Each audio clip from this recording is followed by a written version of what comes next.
할렐루야. 네. 일주일 행복하게 사셨어요? 우리 옆에게 인사합니다. 잘 오셨어요? 축복합니다. 한번 인사할게요. 시작.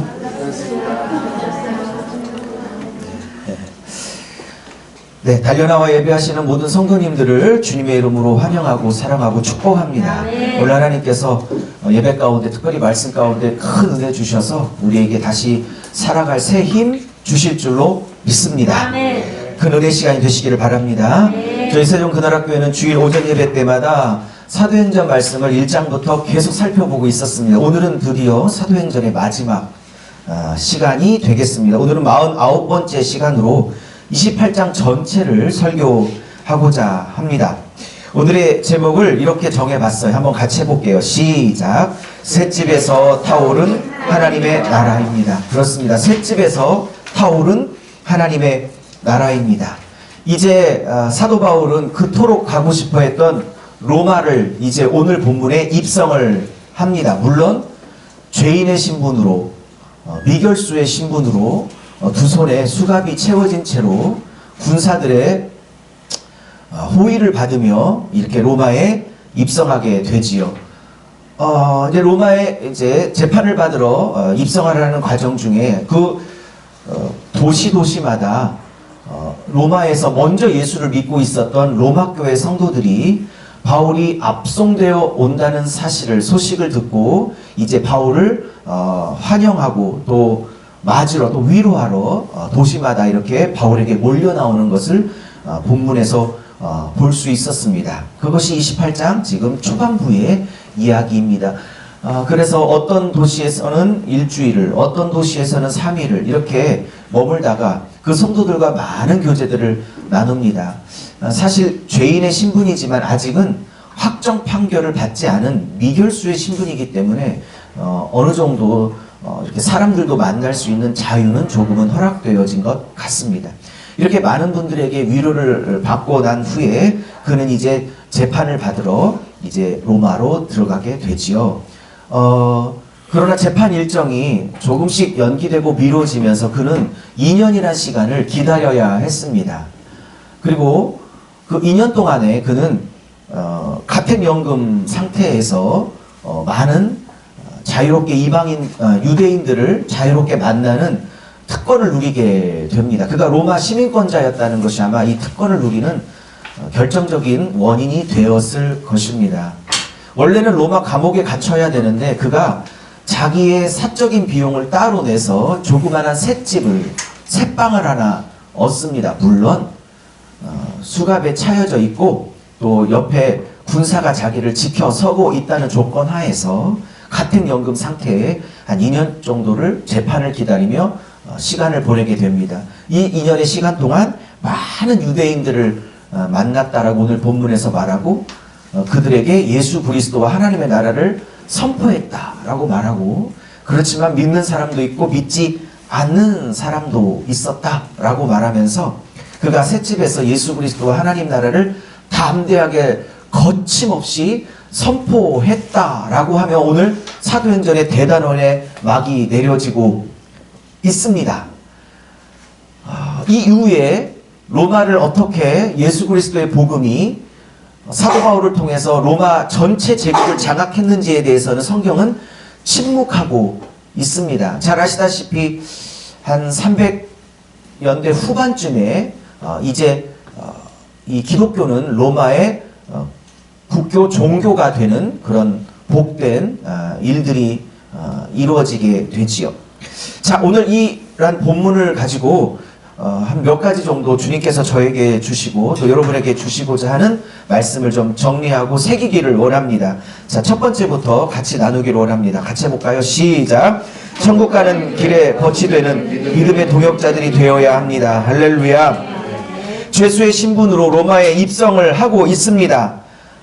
긴 여정을 간략하게 얘기해보면 그레데 섬에서 석 달 동안 원주민들과 함께 거했다고 말씀을 드렸죠. 그것도 하나님의 특별한 섭리가 있었다고 말씀을 드렸습니다. 이제 석 달 동안 겨울을 나고 봄에 로마행 배를 타고 수라구사, 레기온, 보디올, 아피오 광장, 트레이스 테베르데 이런 로마 도시로 이제 입성하게 됩니다. 이것은 다 잊어버리셔도 괜찮습니다. 드디어 그렇게 가고 싶었던 로마, 네가 로마에서도 복음을 꼭 전해야 하리라, 하나님의 명령과 음성과 하나님의 응답을 받았던 그 로마에 그는 드디어 입성하게 됩니다. 그런데 이 입성하는 방법이 절대 바울이 원하는 방법이 아니었어요. 바울이 원했던 방법이 아니라 하나님이 만들어내시는 방법으로 그가 로마를 입성하고 있다는 사실입니다. 그는 이런 방법으로 자기가 로마에 입성할 거라고는 꿈에 꾸지도 못했을 겁니다. 그러나 하나님은 몇 번 말씀드렸지만 비록 그가 죄수의 신분이고 옆에 군사들이 자기를 호위하고 있고 손에는 수갑이 채워져 있는 그러한 아픈 모습으로 로마를 입성하고 있지만 하나님이 그를 이런 방식으로 로마에 입성하게 하심으로 그를 40명의 암살단으로부터 완벽하게 보호하신 하나님의 놀라운 섭리가 있었다는 사실을 제가 여러분과 함께 나눴던 기억이 있습니다. 사랑하는 여러분, 하나님께서 여러분에게 주신 비전, 또 여러분에게 하신 약속, 또 여러분이 하나님 앞에 간구했던 그 모든 것들을 하나님이 이루실 줄로 믿습니다. 네, 아멘을 하셨지만 그것을 이루는 방법이 나의 방법이 아닌 것이기 때문에 우리의 고민이 많은 것입니다. 그러나 사랑하는 여러분, 한 가지 하나님을 향한 절대 신뢰를 가지십시오. 아멘. 무엇이냐면 하나님께서 내게 허락하신 약속과 명령은 반드시 이루어진다. 아멘. 그러나 그것이 나의 방법이 아닐지라도 하나님의 방법으로 반드시 이루어진다. 아멘. 세 번째, 나의 방법보다는 하나님의 방법이 훨씬 더 내게 유익한 것이다. 아멘. 내게 최선인 것이다. 아멘. 하나님을 어떤 상황 속에도 신뢰하겠다. 라는 결단이 있기를 바랍니다. 아멘. 자, 이렇게 로마 입성하자 소문을 들었던, 그토록 보고 싶었던 로마 교회 성도들이, 형제들이 바울을 찾아와 그렇게 위로를 합니다. 그렇게 격려를 하게 됩니다. 바울은 참 감격했을 거예요. 왜냐하면 바울이 수도 없는 교회를 개척하고 창립을 하고 했지만 이 로마 교회는 바울이 한 번도 가보지 않은 지역의 도시에 교회가 생긴 것, 그것이 로마 교회입니다. 자기 손으로 개척한 교회가 아닙니다. 바울은 여기서 수많은 성도들이 자기를 찾아 위로하러 나왔을 때 깨달은 바가 있었을 거예요. 무엇이냐? 내가 개척하지 않고 내가 가지 않고 내가 손대지 않은 이 로마라는 도시에도 나와 관계없이 하나님은 여전히 일하고 계셨구나. 꼭 내가 있어야만 하는 게 아니구나. 나만이 할 수 있는 게 아니구나. 나만 있어야 되는 게 아니구나. 하나님은 나 없어도 얼마든지 나랑 관계없이 이 전 세계 최대의 도시 로마에 이렇게 아름답고 멋진 성도들을 하나님은 예전부터 만들어내고 계셨구나 라는 사실을 그는 여기서 절감할 수 있게 되었던 겁니다. 우리 교회 성도들은 그런 분들 저는 하나도 없을 거라고 알고 또 그러시지만 이 교회는 내가 없으면 안 된다는 둥, 이 모임은 내가 없으면 안 된다는 둥, 이렇게 교만한 생각을 갖고 있는 분들이 있을 수 있어요. 그러나 오늘 본문은 절대로 우리의 교만을 허용하지 않습니다.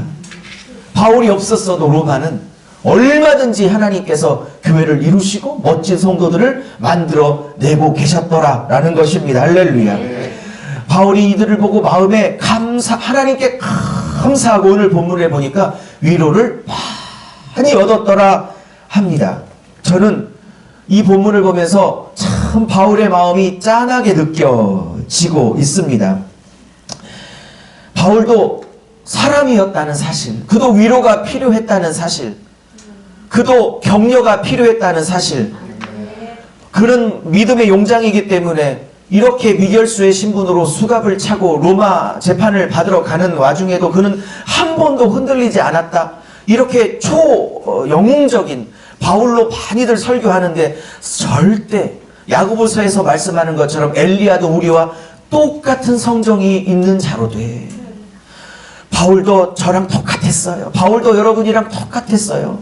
문제 앞에 또 어려움 앞에 아프고 절망하고 실망하고 낭망하지만 그러나 바울은 그 어떤 상황 속에서도 하나님을 붙들고 일어났던 믿음의 용장인 건 맞습니다. 아멘. 사랑하는 여러분, 첫 번째 메시지는 이것입니다. 바울은 슈퍼맨이 아니었습니다. 우리와 똑같은 인간이었습니다. 그가 하나님께 직접 위로도 받았겠지만 오늘 본문을 보니까 로마 교회 성도들이 와서 자기를 위로하고 격려할 때 그는 큰 위로를 받았다고 말하고 있습니다. 저는 이 말씀을 통해서 첫 번째 하나님 제게 또렷하게 들려주시는 말씀이 있었어요. 야, 유목사야, 제 마음에 그런 감동이 들었어요. 이 세종 근하락교회 뭐 큰 교회, 대형 교회 이런 거 꿈꾸지 말고 오늘 본문에 딱 느껴지는 게 뭐냐? 아, 우리 교회가, 너희 교회가 천국을 가는 그 길에 서로가 서로에게 벗들이 되었으면 참 좋겠다. 아멘. 크고 화려하고 대형교회 이런 거 꿈꾸지 말고 작을지라도 어차피 우리가 천국 가는 것이 우리의 최대 목표라면 천국 가는 그 과정 중에 그 과정을 함께하라고 묶어주신 공동체라면 제가 대전에 저 유성 쪽에 관저동 쪽에 가다가 보니까 길벗교회라는 교회가 있더라고요. 제가 그거 보면서 참 교회 이름 잘 졌다. 어떻게 저렇게 목사님 교회 이름을 잘 졌을까? 무슨 길에 벗일까? 천국 가는 길에 벗 아니겠어요? 왜 바울에게 지금 로마 교회 성도들을 붙여서 하나님이 이 바울의 아픈 마음, 고단한 마음을 위로하셨겠어요? 바울의 사역이, 사명이 쉽지 않았기 때문입니다. 저와 여러분이 천국 가는 그날까지 앞으로 수십 년 이 땅에 더 사셔야겠지만 절대로 쉽지 않죠. 때로는 남편의 문제 때문에, 때로는 아내의 문제 때문에, 때로는 내 건강 때문에, 자식 때문에, 사업 때문에, 뭐 여러 가지 문제 때문에 절대로 천국 가는 길에 이 믿음을 지켜내는 것이, 이 신앙을 지켜내는 것이 절대로 녹록지 않습니다. 어떨 때는 예수를 괜히 믿었나? 예수를 믿어도 주님께서 나에게 해준 게 뭐야? 라는 불평 가운데 예수 믿어도 아무 소용이 없네? 라는 이 믿음 없는 소리를 할 때도 많지요. 그래서 믿음을 지키고 천국까지 승리하는 것이 쉽지 않습니다. 그러므로 제 마음에 하나님께서 주신 마음은 우리 세종근하락교회는 다른 거 꿈꾸지 말고 정말 소박하지만 그러나 가장 중요한 하나를 붙들고 가자. 그것은 천국 가는 길에 서로가 서로를 위로하고 격려하며 일으켜 세워줄 수 있는 천국 가는 길에 길벗 되어지는 교회가 됐으면 좋겠다 라는 생각이 들었습니다. 교회는 천국 가는 길에 벗이 되는 믿음의 동역자들이 서로와 서로를 위로하는 곳이어야 한다고 저는 믿습니다. 사랑하는 여러분, 전도서 4장 9절 10절에 써드린 것처럼 이런 말씀이 있습니다. 두 사람이 한 사람보다 훨씬 나은 것은 그들이 수고함으로 좋은 상을 얻을 것이라. 혹시 그들이 넘어지면 하나가 그 동물을 붙들어 일으켜려니와 홀로 있어 넘어지고 붙들어 일으킬 자가 없는 자에게는 화가 있으리라.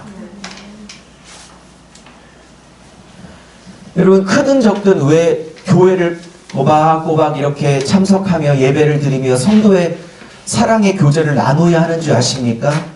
절대 혼자로는 천국 가는 길에 혼자로는 승리할 수 없기 때문입니다. 뭐 나는 예수님하고 직접 교제할래? 물론 그럴 수 있죠.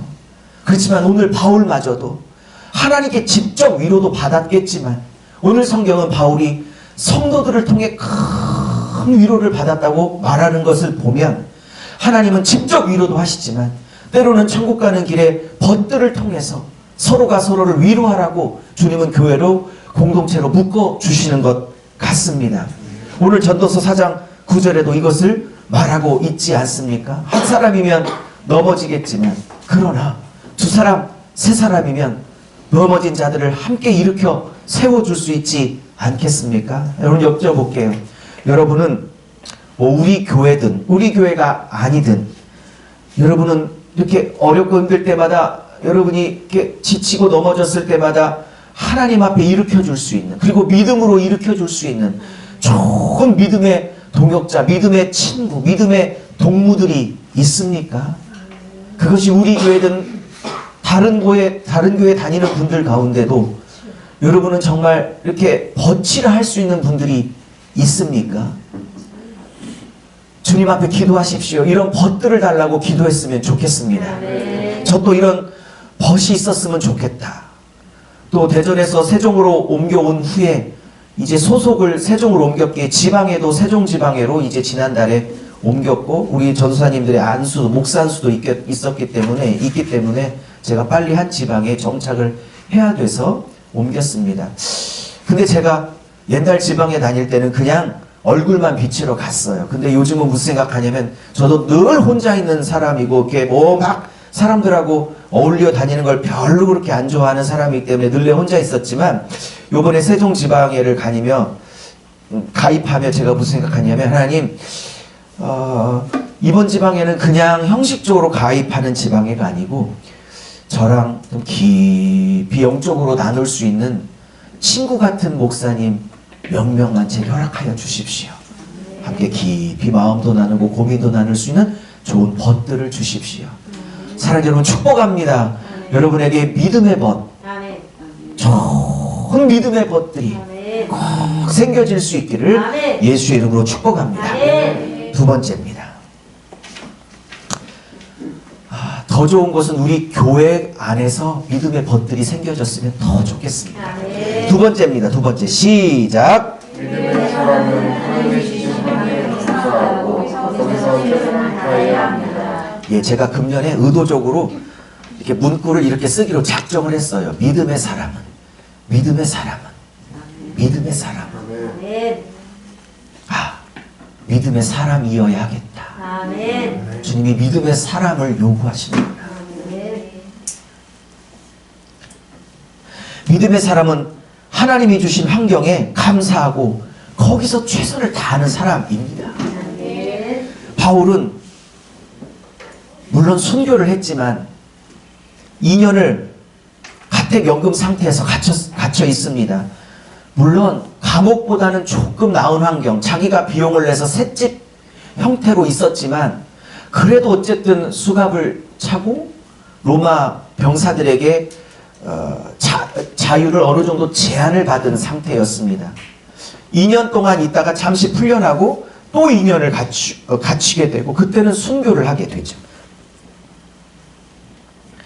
바울은 2년 동안 가택연금 상태에서 불평하지 않았습니다. 원망하지 않았습니다. 바울을 지키는 군인이 따로 있었고 가택연금 상태였지만 그는 이곳에서도 하나님의 말씀을 힘있게 전했습니다. 유대인 중 높은 사람을 청했고요. 그리고 그들에게 하나님의 복음을 전파했습니다. 바울이 유대인들에게 이렇게 말합니다. 내가 이곳에 갇힌 것은 이스라엘의 소망을 인하여 내가 쇠사슬에 매인 바 되었다 라고 말합니다. 이걸 보면 그가 쇠사슬에 매인 바 된 것을 알 수 있죠. 그가 매인 이유를 이스라엘의 소망 때문에 매였다고 합니다. 이스라엘의 소망 때문에. 이게 뭡니까? 이스라엘의 소망이 누굽니까? 우리의 소망이 누굽니까? 예수 그리스도이십니다. 예수님 때문에 매였다고. 사랑하는 여러분, 오늘 이 말씀을 통해 제가 선포하고자 합니다. 여러분, 그 어떤 것에도 매이지 말고 오직 하나님의 사랑에 매이고 예수님께 매일 수 있기를 바랍니다. 근심에 매이지 마십시오. 절망에도 매이지 마십시오. 원망과 불평에도 매이지 마십시오. 내 미래와 노후와 내 자식 새끼가 어떻게 될 건지 그런 염려와 근심 때문에 불안 때문에 매이지도 마십시오. 우울에도 매이지 마십시오. 분노에도 매이지 마십시오. 그냥 용서해 버리십시오. 잊어버리십시오. 그냥 빌립보서의 말씀처럼 뒤에 있는 일은 잊어버리고 부르심의 상을 위하여 표대를 향해서 앞으로 나아가십시오. 그냥 뒷발길로 차버리십시오. 그냥 용서해버리고 잊어버리고 보혈로 씻어버리십시오. 더 이상 여러분의 과거가 여러분을 매이지 않게 되기를 바랍니다. 오직 매인다면 하나님의 사랑 한 분에게 사랑에 매일 수 있기를 예수의 이름으로 축복합니다. 그는 쇠사슬에 매인 채 최선을 다해서 복음을 2년 동안 전했습니다. 믿음의 사람은 모든 환경과 상황을 하나님이 주관하신다는 걸 믿는 사람입니다. 하나님이 내게 허락하신 환경이 그냥 허락된 게 아니라 하나님의 계획이 있다고 믿는 것입니다. 오늘 이 환경도 하나님이 허락하여 나에게 주신 환경이라고 믿어 버리는 겁니다. 이 환경이 누구 때문에도 아니고 나 때문에도 아니고 인간의 어떤 설키고 얽힌 상황 때문에 이 환경이 벌어졌다라고 생각할 수도 있겠지만 그 모든 과정 중에 하나님이 나를 섭리하셔서 나에게 오늘 이 환경을 허락하셨다고 믿어 버리는 것이 믿음의 사람입니다. 이렇게 하나님이 내게 허락하여 나를 다듬고자 주신 환경이라고 믿어 버리지 않으면 힘들어서 살 수 없습니다. 고통스러워 살 수 없습니다. 자책 때문에 살 수 없어요. 근데 하나님이 내게 나를 만드시고 빚기 위하여 나를 다듬기 위하여 허락하신 환경이라고 믿어버리면 거기서 일어날 힘이 생긴다 이 말입니다. 여러분에게 주신 환경 어렵고 힘든다 할지라도 그것이 셋집이라 할지라도 거기서 망가지지 말고 거기서 원망하지 말고 요셉처럼 바울처럼 주신 환경 그 안에 역사하신 하나님의 절대 섭리를 믿고 그 안에서 어떻게든지 믿음의 사람으로 이겨나가고 믿음을 지키고 선한 싸움을 하여 하나님이 주시는 의의 면류관을 다 얻을 수 있기를 예수의 이름으로 축복합니다. 환경 때문에 내가 이렇게 망가졌어. 환경 때문에 내가 어쩔 수 없이 이렇게 이 모양 이 꼴로 망가졌어 라고 하소연을 한다면 1등이 요셉일 거예요. 환경이 나를 이렇게 만들었어라고 경연대회를 하면 넘버원은 요셉일 거라 이 말입니다. 요셉 앞에서 누가 환경 탓을 하겠습니까? 요셉 앞에서 누가 신세 타령을 하겠습니까? 그러나 17의 꿈을 꾸고 13년이 지나 30의 국무총리가 될 때까지 그는 13년의 연단을 받으며 한 번도 환경 때문에 망가지거나 무너지지 않았습니다. 사랑하는 여러분, 세 번째 주제로 넘어가기 전에 한 번만 더 마음에 새기고 넘어갔으면 좋겠습니다. 믿음의 사람은 하나님께서 내게 허락하신 환경이다라는 것을 믿고 그 환경 안에서 최선을 다해서 하나님의 뜻을 이루어가는 사람, 그 사람이 믿음의 사람입니다. 그 믿음의 사람이 저와 여러분이 다 될 수 있기를 예수의 이름으로 축복합니다. 마지막 세 번째입니다. 세 번째 같이 한번 선포해 볼게요. 시작. 셋집에서 바울은 하나님의 나라가 온 세상을 정복하였습니다. 할렐루야. 셋집에서 바울은 하나님의 나라 세 가지가 중요해요. 셋집에서 두 번째 하나님의 나라가 세 번째 로마를 정복했다. 30절 32절에 보니까 그가 이태 동안 자기 셋집에서 오는 모든 사람을 영접하여 하나님의 나라와 예수 그리스도를 거침없이 담대하게 선포하여서 그를 막을 사람이 아무도 없었다라고 오늘 사도행전은 막을 내리고 있습니다. 그는 첫 번째 오는 모든 사람들에게 하나님 나라와 예수님을 선포하였습니다. 사도행전 28장 23절에 아침부터 저녁까지 하나님 나라를 증언하고 모세율법, 창출, 레민신 5권을 얘기하는 거죠. 선지자의 말, 시편부터 시작해서 시가서, 선지서 전체를 말하는 거죠. 즉 구약성경 39권을 가지고 예수님을 향하여 가르쳤다라고 말씀합니다. 이것을 통해서 알 수 있는 건 뭐냐? 모세의 글, 시가서의 글, 선지자의 글이 예수에 관해서 말하고 있다는 뜻이에요. 그러므로 구약성경 39권을 공부할 때 구약성경 39권은 누구를 얘기하는 책이다? 다 예수 그리스도를 얘기하고 있는 책이다라는 사실을 알 수 있어요. 두 번째, 하나님의 나라를 열심히 전파했는데 역시 바울이 가는 모든 곳마다 항상 이런 반응이 있었죠. 아주 소수가 이 복음을 받아들이고 많은 다수가 이 복음을 거부하는 사람도 있다라는 것입니다. 여러분, 아까 우리 집사님이 기도해 주신 것처럼 이 복음이 깨달아지고 내가 죄인이라는 것이 인정되고 2000년 전에 우리나라도 아니고 저 팔레스타인 땅 그 목수의 아들 30살 정도 된 그 청년이 나를 위해서 죽어 주었는데 그분이 메시아다라는 것이 믿어지고 있는 우리는 진짜 행복한 사람입니다. 아까 집사님 기도해 주신 것처럼 하나님의 자녀가 된 것이 얼마나 행복한 것인지. 남들은 진짜 이거를 믿고 싶어도 안 믿어져서 못 믿는데 이것이 그냥 마음에 스르르르 이렇게 녹아지고 스며들고 젖어드는 그러한 택한 자녀들이 됐다는 것이 얼마나 감격스러운지. 밖에 나가서 한번 여러분 얘기해 보십시오. 동정녀가, 남자를 알지 못하는 동정녀가 아들을 낳았다라는 말을 누가 믿겠는지. 2000년 전에 우리랑 관계도 없는 저 먼 나라 젊은이가 나를 위해서 죽어주셨던데 그것이 메시아라는 걸 얘기해 보십시오. 누가 믿겠는지. 근데 우리는 그게 자연스럽게 믿어지는 사람으로 하나님이 우리를 은혜를 주신 것입니다. 이게 얼마나 큰 복입니까? 사랑하는 여러분, 100평 아파트, 캐딜락 같은 좋은 외제차, 수도 없는 통장에 돈, 이런 것이 복이 아니라 진짜 복은 내가 하나님의 자녀가 됐다는 게 가장 큰 복일 것입니다.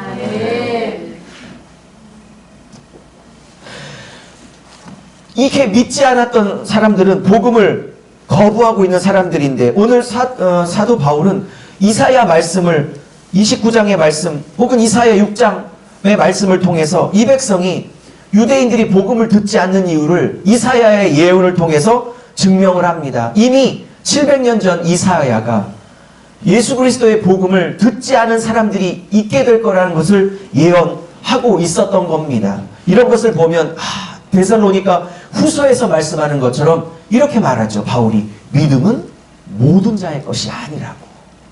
절대 믿음은 모든 자의 것이 아니에요. 믿어지는 사람이 있어요. 여러분, 기도도 아무리 하고 싶어도 이를 악물고 해도 1분을 못하는 사람이 있어. 근데 이렇게 기도가 되어지는 사람이 있어요. 찬양이 이렇게 되어지는 사람이 있어요. 복음이 믿어지는 사람이 있다고. 그러므로 신앙은 수동태예요. 다 하나님에 의하여 되어지는 것들이에요. 말씀을 마무리합니다. 여러분, 셋집에서 타오른 하나님의 나라입니다. 2년 동안 자기 셋집에서 하나님의 나라와 예수 그리스도를 담대하게 선포했다고 말합니다. 제가 이런 말을 썼네요. 거창하게 시작된 전 세계 복음화가 아니에요. 무슨 큰 종합운동장에서 2만 명 집회로부터 시작됐던 복음화가 아니라고요. 작은 셋집에서, 겨자씨 하나에서, 밀가루 반죽에 들어간 작은 누룩, 마태복음 13장 얘기하고 있습니다. 작은 겨자씨, 작은 누룩으로부터, 셋집에서부터 시작됐던 하나님의 나라예요. 하나님의 나라는 거창하게 시작되지 않습니다. 아주 작게 시작합니다. 대단히 떠벌리며 시작되지도 않습니다. 아주 조용하게 여러분과 나의 마음 한켠에서 시작되기 시작합니다. 그것이 나를 바꾸어 갑니다. 우리 가족을 바꾸어 갑니다. 내 자식을 바꾸어 갑니다. 우리 가문도 바꾸어 갑니다. 내 지인들도 친척들도 바꾸어 갑니다. 절대 기억하십시오. 하나님의 나라는 화려하고 대단하고 이런 떠벌리면서 시작되는 나라가 아니라 아주 조용하게, 아주 작게, 아주 초라하게 셋집에서 내 마음 안에서 시작된다는 사실입니다.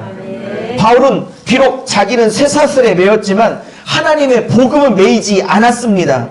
바울은 이 셋집에서 은사 집회나 무슨 축복 기도회나 이런 걸 하지 않았습니다. 대형 집회하지 않았습니다. 그냥 찾아오는 사람 한 사람 두 사람 붙잡고 성경 펼쳐 그래놓고 창세기부터 말라기까지 예수를 얘기한다는 걸 증명하면서 말씀을 끊임없이 2년 동안 가리키면서 이 로마가 정복되기 시작합니다. 하나님 나라가 작게 시작하지만 이 하나님 나라가 200년 300년 후에 로마를 기독교 국가로 완전히 뒤집어 엎을 수 있었던 그 원동력은 뭐냐? 말씀으로 시작했다는 겁니다. 하나님의 나라는 말씀으로 시작하는 겁니다. 말씀이 나를 바꾸는 것입니다. 할렐루야.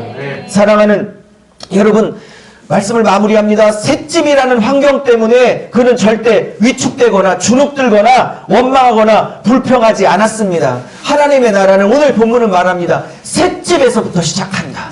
하나님의 나라는 셋집에서도 얼마든지 타오를 수 있다. 그러니 너의 형편과 환경이 지금 바울이 갇혀있는 셋집이라 할지라도 절대 주눅들지 말라. 여러분 혹시 환경이 셋집입니까? 실제로 또 셋집에 살고 계실지도 모르겠습니다. 물론 이것은 제가 비유적으로 적용하고 있는 거지만 여러분의 건강이 셋집이고 여러분의 지금 물질의 형편이 셋집이고 여러분의 지금 가정이 실제로 셋집일 수도 있고 여러분의 자녀가 셋집일 수도 있고 지금 셋집이라는 정말 어려운 환경에서 살 수 있지만 절대 사도 바울은 주눅들거나 위축되지 않고 거침없이 할렐루야 당대하게 우리 교회도 지금 교회 예배 환경이 바뀌어서 이렇게 우리 교회도 어쩌면 셋집이라는 환경 속에 있지만 이곳에서 절대 주눅들거나 위축되지 않습니다. 하나님의 나라는 이렇게 시작하는 것이기 때문입니다. 사도행전은 28장으로 끝났습니다. 많은 목사님들 그러죠. 사도행전은 29장은 우리가 써내려가야 한다고. 28장에 끝난 이 사도행전은 우리에게 29장을 살아가라고 요구하고 있는지도 모르겠습니다. 말씀을 마쳤습니다. 사랑하는 여러분, 절대로 주눅들지 말고 내 형편이 셋집이라 할지라도 절대로 여기서부터 다시 시작해야 합니다. 셋집이라는 것 때문에 망가지지 말고 그게 어떤 부분의 셋집이라 할지라도 이 셋집으로부터 다시 시작하십시오. 하나님은 여기서 여러분이 담대하기를 원하고 이 셋집에 살지라도 여러분이 거침없이 예수의 증인으로 살기를 원하시지 여기서 망가지고 찌그러지고 주눅들고 원망하고 그렇게 살아가는 걸 하나님이 절대로 원치 않는다는 사실을 기억하고 이 셋집이라는 환경에서 하나님 나라를 힘있게 좀 불태울 수 있는 저와 여러분이 다 되어지기를 예수의 이름으로 축복합니다.